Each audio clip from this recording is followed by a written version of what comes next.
Hello friend, সবাই কেমন আছো? আশা করি সবাই ভীষণ ভালো আছো। আজকে আমি তোমাদের কাছে নিয়ে চলে এলাম আমার জন্মদিনের দিনটা, সারাদিনটা কীভাবে কাটলাম সেটাই দেখাবো বলে একটা ছোট্ট ভ্লগে তোমাদের কাছে নিয়ে চলে এলাম। প্রথমে ঘুম থেকে উঠে নিচে এসে কফি খেয়ে নিলাম, তারপরে রেডি হয়ে নিলাম। জলখাবারে ছিল পায়েস আর মিষ্টি। তো আমার শ্বশুরমশাই আর শাশুড়ি মা এই পায়েস মিষ্টি করেছিলেন।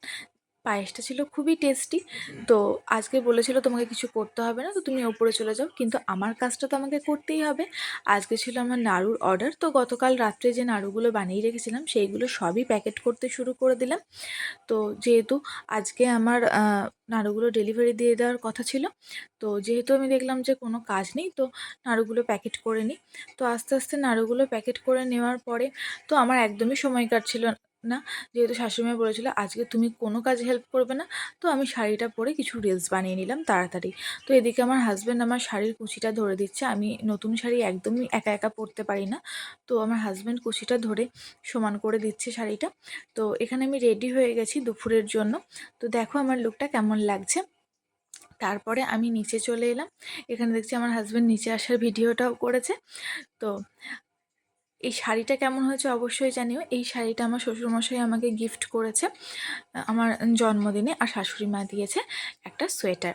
তো সোয়েটারটা তোমরা পরে ভিডিওতে দেখতে পাবে, ওটা সন্ধেবেলায় দিয়েছে। তো আজকে আমার জন্মদিনের মেনুতে ছিল ৫ রকম ভাজা, যেমন আলু ভাজা, পটল ভাজা, বেগুন ভাজা, মাছ ভাজা আর শাক ভাজা।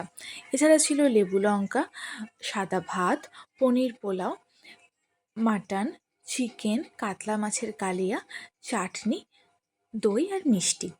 তো রান্নাগুলো সত্যিই অসাধারণ হয়েছিল। অনেক সকাল সকাল উঠে আমার শাশুড়ি মা আর শ্বশুরমশাই একা হাতে সব কিছু সামলেছে। আজকে আমাকে কোনো কাজে হাত দিতে দেয়নি, যদিও আমাকে সেভাবে কিছু করতে হয় না এই বাড়িতে, কিন্তু তবুও এত কিছু আয়োজন হলে, কারোর জন্মদিন বা অ্যানিভার্সারি হলে অবশ্যই আমি একটু হেল্প করি, কারণ তোমরা সবাই জানো আমি রান্না করতে কতটা ভালোবাসি। যেহেতু আজকে আমার জন্মদিন ছিল, তো শাশুড়ি মা বলেই দিয়েছিল আজকে তোমাকে কিচ্ছু করতে হবে না। তো রান্নাগুলো কেমন টেস্টি হয়েছে তোমরা আশা করি আমার এক্সপেরিয়েশনস দেখেই বলতে পারবে। তারপরে ওপরে চলে এলাম, সন্ধেবেলায় রেডি হয়ে নিলাম আমার এই গাউনটা পরে। তো তোমরা এর আগেও আমার এই গাউনটা দেখেছো, আমার এই লুকটা কেমন লাগছে অবশ্যই জানিও। নিচে চলে আসার পরে কেক কেটে নিলাম।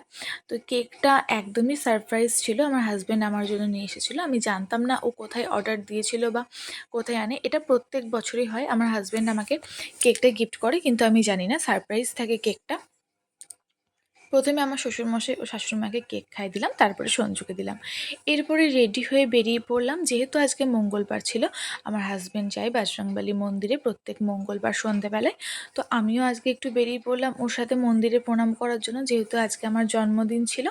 প্রথমে আমরা বেরিয়ে পড়লাম, তারপরে ও কিনে নিল লাড্ডু। যেহেতু বজরংবলী মন্দিরে ও রোজ একটা করে লাড্ডু দেয়। লাড্ডু কেনা হয়ে যাওয়ার পরে আমরা চলে গেলাম মন্দিরে। আশা করছি তোমরা এই মন্দিরটা সবাই চেনো, মাধবীতলাতে এই মন্দিরটা আছে।